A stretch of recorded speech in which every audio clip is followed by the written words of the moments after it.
Hi everyone! Welcome to Sulit Reviews. First time natin mag-review guys na isang Coocaa Android Smart TV at alam natin na yung Coocaa ay kilala sa mga affordable TV nila pero high quality. At excited tayo guys kasi pinadalan tayo ng Coocaa ngayon ng pinakabago nilang Android Smart TV, ang S7G.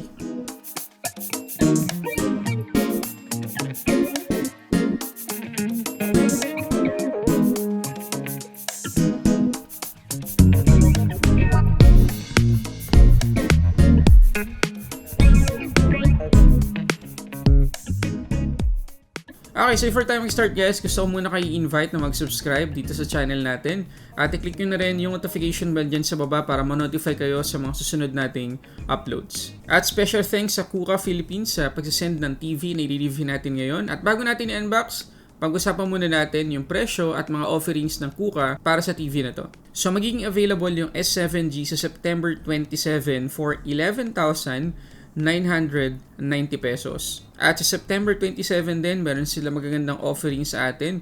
Yung first 400 buyers ay makakatanggap ng 1 free light bulb. Yung customers number 3, 33 at 333 ay makakakuha naman ng Coocaa air conditioning. Yung first 60 buyers naman ng S6G Pro Max ay makakakuha ng IoT plug. At panghuli, mamimigay ang Coocaa ng 3 TV sa kanilang Lazada page.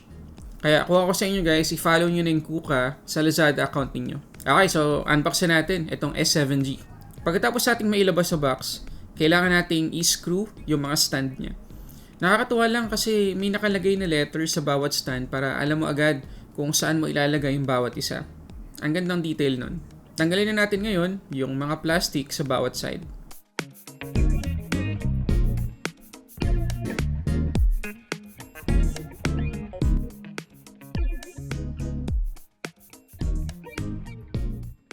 Yung remote nga pala nitong S7G ay very user-friendly na din yung layout at hindi nakaka-intimidate gamitin. Meron tayo dito ang dedicated Google Assistant button, Netflix, Amazon Prime Video, YouTube at Google Play. Kung gusto mong bumalik sa panonood ng local channels, meron na ring dedicated button para dyan. Pagdating naman sa ports, meron tayong dalawang USB-A ports, digital audio port, dalawang HDMI ports, audio video in, LAN port at yung kanyang antena. Meron na rin tayo ditong Bluetooth 5.0 at Wi-Fi connection na compatible sa 2.4 GHz at 5 GHz connection. Pagdating guys sa design nitong S7G, napaka-modern naman. Yung back panel niya akala ko nung una plastic pero all metal pala yan. Kaya ang premium talaga ng feel niya. Nagustuhan ko din yung ibabang part ng TV na to hanggang dun sa dalawang stand niya kasi naka-gun metal gray yung color. At maliit lang din yung footprint ng stand kaya hindi matakos sa space natin. Pagdating naman sa bezels, 99% ang screen to body ratio niya kaya immersive yung magiging experience natin kahit dito sa nire-review nating unit na 32 inches. Boundless Screen 4.0 ang tawag dito ng Coocaa. Mapapansin mo din na walang gap yung display at yung glass part ng screen na bihira akong makita sa mga budget-friendly na mga TV ngayon. Naka-Dolby Atmos na rin pala yung kanyang built-in speaker at pagdating sa quality, maliban sa talagang malakas yung maximum volume niya, hindi rin distorted yung sound niya. Ang galing lang kasi kung wala pa tayo nabibiling external speaker, okay lang, hindi tayo mapapwersang bumili agad kasi nga maganda na yung built-in speaker ng S7G.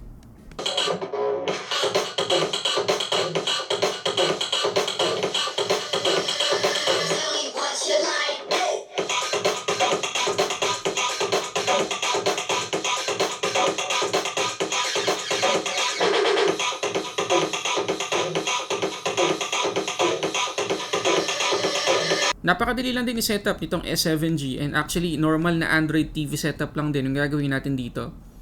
Kunin lang natin yung ating Android phone, tapos dun sa Google application, sabihin lang natin sa voice search yung setup my device at automatic na niyang madedetect yung S7G.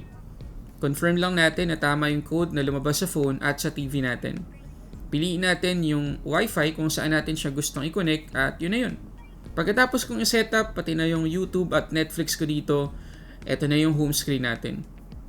Meron na tayo ditong pre-installed na mga applications, kasama na syempre yung Netflix, Prime Video, TV kung gusto natin bumalik sa local channels, Daily Play kung saan mayroong mga suggested applications para ma-maximize natin yung paggamit dito sa S7G.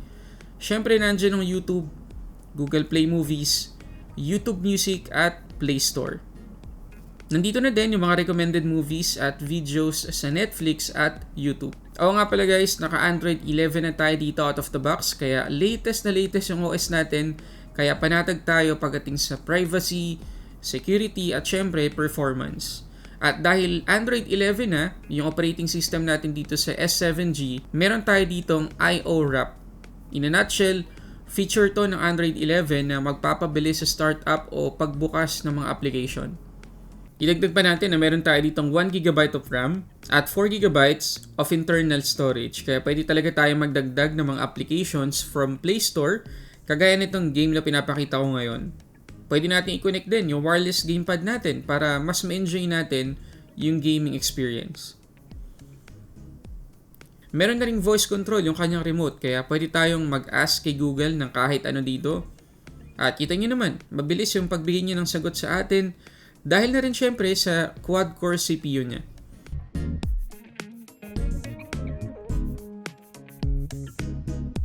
Meron na rin tayo ditong Chromecast built-in, kaya yung video sa YouTube na pinapanood natin, pwede nating ibato sa TV para doon natin ituloy panoorin.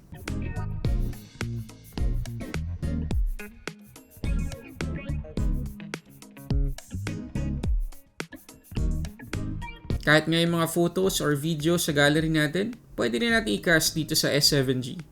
Pagdating naman sa kanyang display, meron tayong 32 inches IPS LCD, 1280 by 720 yung kanyang resolution at meron siyang 60Hz na refresh rate. Meron na rin itong support sa HDR10, meron din itong Oculus Extreme 2.0 engine na malaking tulong para mas maging realistic yung movie experience natin.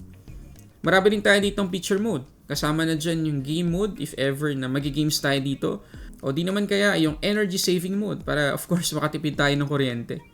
At ang isa guys sa pinagmamalakan ng Coocaa dito sa S7G ay yung kanyang built-in eye protection. Meron tong flicker-free display na pwede nating enable anytime. Pero para ma-appreciate natin guys yung feature na yan, pag-usapan muna natin paano ba nangyayari yung flicker sa TV at kung merong flicker yung TV natin, ano yung epekto niyan sa mata natin. Ayon sa Google, kapag nagbago yung voltage na sinupply sa light source or nag-fluctuate yung voltage sa power line, nangyayari yung flickering. Medyo masama dito, hindi to palaging napapansin o nakikita ng ating mata. Pero magagawa natin ng paraan para makita natin kung merong flickering yung ating TV. Pwede natin gamitin yung Pro mode sa camera ng ating cellphone, tapos manually natin i-adjust yung shutter speed. Kagaya na makikita nyo ngayon, nakikita ninyo na parang merong zebra lines sa TV. Yan yung tinatawag na flicker. Kapag merong ganyan yung TV natin, tapos matagal tayo nakatutok, lalo na sa mga bata, pwedeng mag-cause yan ng pagkahilo, migraine, o masira yung mata natin at marami pang ibang problema. Diyan ngayon guys, malaking tulong yung Coocaa S7G kasi meron tong eye protection built-in. In short, pwede natin tanggalin sa Coocaa yung flickering na yan. Punta lang tayo guys sa picture settings at i-off natin doon yung auto backlight. At kita nyo, instant, wala na tayong screen flickering. Ito yung before and after. Pagdating naman guys sa overall quality ng kanyang display, okay naman. Hindi siya nakakawaw kasi hindi naman to 4K. Pero para sa price niya, hindi naman tayo mabibitin. And actually, level 1 yung kanyang Widevine security level. Kaya sure tayo makakapag-play tayo dito mga HD content sa mga streaming services kagaya ng Netflix. So kung gusto natin guys ng Android Smart TV na hindi masakit sa bulsa, ligtas sa mata, bumili tayo ng Coocaa. Again, mabibili natin ito guys for 11,990 pesos at magiging available na to sa September 27 sa official flagship store ng Coocaa sa Lazada. Pakicheck nyo guys yung description box sa baba kasi ilalagay ko dyan yung link ng Coocaa S7G para madali kayo makabili. So yun muna guys, maraming salamat sa panonood. Sana nakatulong tong video na to lalo na dun sa mga naghahanap ng budget-friendly TV pero hindi compromise ang quality. Kung meron pa kayong tanong tungkol sa Coocaa S7G, comment nyo lang dyan sa baba at huwag nyo na rin kalimutan na i-like yung video na to, mag-subscribe ka na din at i-click yung notification bell. So yun muna guys, maraming salamat sa panonood. Para sa samot-saring unboxing and reviews, this is Sulit Tech Reviews.